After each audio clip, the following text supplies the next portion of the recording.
नमस्कार साथियों, हर हर महादेव। जय भोलेनाथ की जय हो आपकी। जय श्री महाराजा सुहेल देव राजभर जी की। साथियों, सबसे पहले मैं आपका इस RS म्यूजिक चैनल में बहुत बहुत स्वागत करता हूं। और जैसा कि मैं कल का वीडियो आपके बीच में दिया था,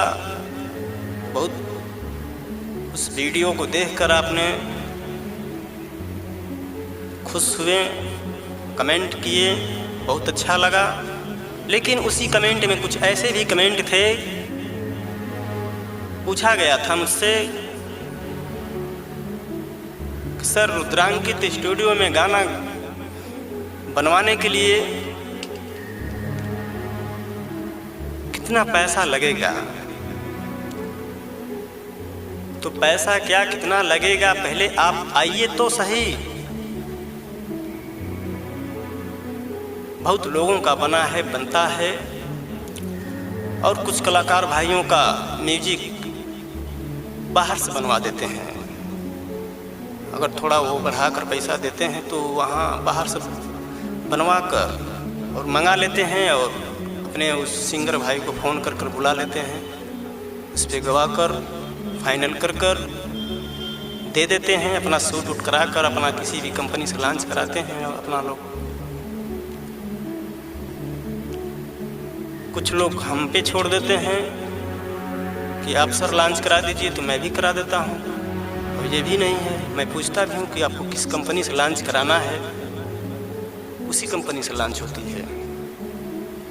मैं तो साथियों अपना गाया हुआ भजन, संवाद या रोमांटिकल सॉन्ग जो भी हो, RS म्यूजिक चैनल पे अपलोड होता है, और उसी पे अपना मैं गाना देता हूँ अपना।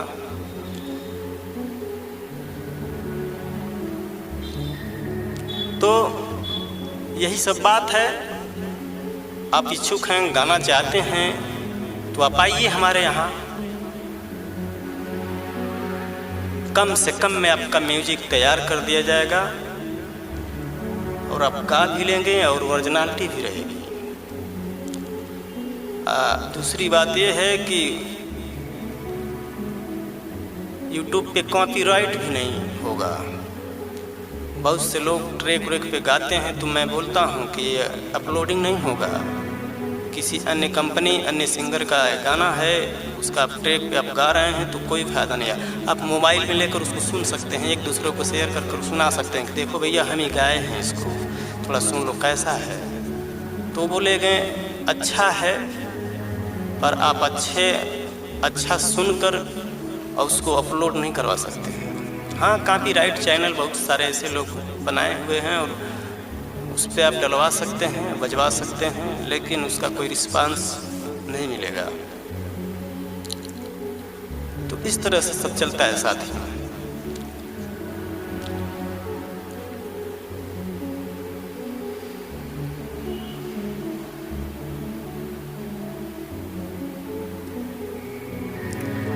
और एक विनती आपसे साथियों की, DN राजभर एजुकेशन चैनल है,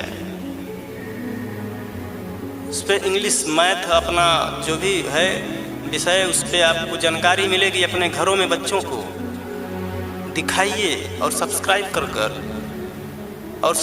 कर लीजिए। उसको सब्सक्राइब कर लेंगे तो कोई भी पाठ्यक्रम का जो विषय होगा आपको नोटिफिकेशन के जरिए मिल जाएगा। और बहुत ज़रूरी भी है ये सब करना। और जो क्वेश्चन में फंसे हुए हैं, नहीं समझ में आ रहा है, तो कमेंट कर कर हमारे DN सर से पूछ सकते हैं, वो बताने के लिए इच्छुक हैं। तो साथियों, कहना यही था कि राजभर समाज पे जो इस समय हो रहा है अत्याचार, बलात्कार जैसे, रेप जैसी घटनाएं का अंजाम जो दिया जा रहा है हमारे बीच में, हमारे समाज के साथ में, और राजभर समाज के साथ साथ ही में बहुत ऐसे समाज पड़े हुए हैं कि उनके साथ भी ऐसा होता आ रहा है। लेकिन कोई आवाज़ उठाने की हिम्मत नहीं करता है। हम तो देखते हैं यहाँ तक मीडिया से लेकर सोशल मीडिया तक न्यूज़, किसी अन्य समाज के साथ अगर ऐसे रेप जैसे वारदात या मर्डर या कोई भी वारदात हो जाता है तो अन्य समाज के लोग आवाज़ नहीं उठाते हैं, जिसे कहा जाता है अन्य जाति। अन्य जाति साथियों, हमें ऐसा ही भ्रम में डालकर हमें मारने की कोशिश की जा रही है और ऐसा होता आ रहा है। मान लीजिए आज राजभर समाज के साथ ऐसे अन्याय हो रहा है, ऐसे घटनाओं का अंजाम दिया जा रहा है, तो आज के वर्तमान में क्या देखा जा रहा है? राजभर समाज आवाज़ उठा रहा है, अन्य समाज के लोग शांत हैं। जैसे लग रहा है कि उनके ऊपर ऐसा कुछ होने वाला नहीं है।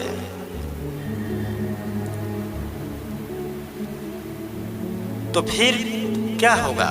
जब बिखराव रहेगा तो ऐसा ही कार्यक्रम चलता रहेगा, रुकने का नाम नहीं लेगा। तो मेरा मानना यहाँ तक है साथियों कि आप किसी समाज से हों, अगर आप हक अधिकार से वंचित हैं, आपको अपना हक अधिकार अब तक नहीं मिला है, तो जितने भी समाज के लोग हैं और हक अधिकार से वंचित हैं तो अपने आप को एक समझें, एक समझें, एक। इसी में भलाई है।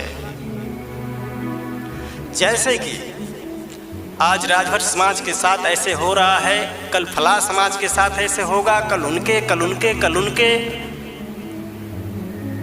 और सभी लोग बारी बारी से शांत रहेंगे। तो विपक्षियों, अपराधियों, सभी को, जो एंटी में रहेगा सभी को, उनके अंतर्मन में एक बढ़िया व्यवस्था बनी रहेगी। चलो कोई बात नहीं है, इतने से समाज आवाज़ उठा रहे हैं, क्या सब शांत हो जाएगा मामला? हाँ, तो यही कारण है। बहुत करते धरते, बहुत संघर्ष करते हुए उसको जेल में डलवा सकते हैं, बस इतना ही तक सीमित है। और आपको छोड़कर उन पे हो जाए तो परमार देख ही रहे हैं वर्तमान में। तो इसीलिए साथियों मैं कहता हूँ, वंचित समाज, शोषित समाज, हक अधिकार से जो वंचित समाज है, उसके लिए मैं हाथ जोड़कर विनती करता हूँ। जैसे कि हमारे माननीय श्री ओम प्रकाश राजभर जी ने, हमारे श्री ओम प्रकाश राजभर जी ने सुहेल देव भारतीय समाज पार्टी का गठन किया, और इसीलिए किया जो महाराजा सुहेल देव राजभर जी के विचारों को लेकर चलते हैं। उनके शासन काल में ऐसे कोई घुटता नहीं था, सभी लोग स्वतंत्र और खुश थे। और वही माननीय श्री ओम प्रकाश राजभर जी को गुमराह कर बीजेपी में लाया गया कि हाँ, आपका जो मांग है पूरा किया जाएगा। और क्या होता है, साथ मिल जाता है, साथ दिया जाता है। पूरा राजभर समाज के लोग वोट करते हैं, सत्ता में लाते हैं, फिर उन्हें क्या दिया जाता है? धोखा दिया जाता है, और अपने शोषित वंचित समाज के साथ आ गए।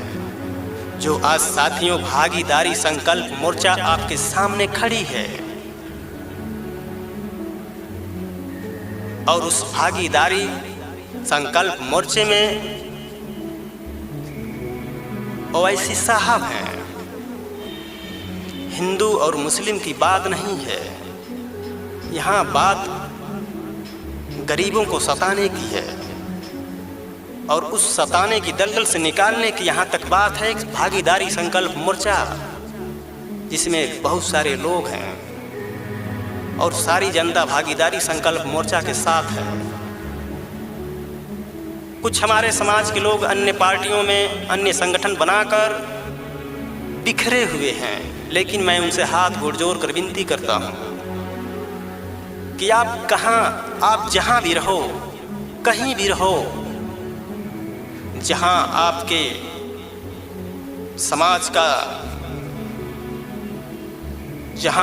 समाज का दबदबा हो, संख्या ज़्यादा हो, उसी में आप जाएं, उसी में आप आएं, कहीं भी रहें। और ऐसा करने से तभी ये सब दूर होगा जो आए दिन हमारे साथ हो रहा है। क्योंकि 74 सालों में अब तक आपको क्या मिला है? कुछ नहीं, कुछ नहीं मिला है। अगर अब से नहीं चेतेंगे तो जो बचा खुचा हुआ है वो भी सब लूट जाएगा और आप हाथ मलते रह जाएंगे। इसीलिए हम कहते हैं साथियों, माननीय श्री ओम प्रकाश राजभर जी को हाईलाइट करो, उनका साथ दो, उनकी आवाज़ को उठाओ।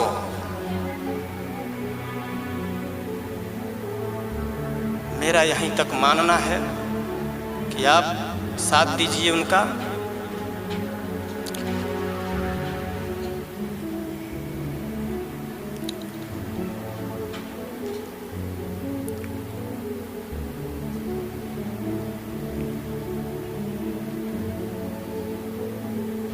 तो साथियों फिर मिलेंगे अगली नेक्स्ट वीडियो में।